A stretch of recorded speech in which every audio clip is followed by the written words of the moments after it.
What's going on, guys? Here I have a gold bar from the Perth Mint. This is a 5-gram gold bar, and just want to quickly show it off to you guys. On the back, we have the bar number as well as the weight and fineness. On the front, we have just a beautiful display. A very nice detail on the gold bar as well. Again, this is the 5-gram bar. They do sell these in 1 gram, 5 gram, 10 grams, up to an ounce, and I think even more than that. But I thought this was a good starting point.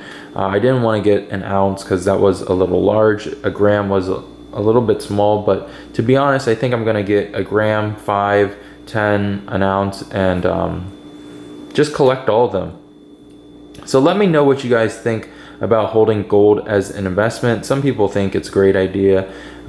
Some people just don't agree with it. They think stocks will grow much quicker and better than gold. But this is just a nice little thing to have. To be completely honest, I think I'm going to pick up a bunch of 1-gram bars and give that out as Christmas gifts this year. And it'd just be really fun to see how much someone's gift will grow over time. So if you guys found the video helpful, please leave me a thumbs up. Check out my channel for tech videos. Hit that subscribe button, hit that like button again, and let me know your thoughts. So thanks for watching. I'll see you guys in the next one.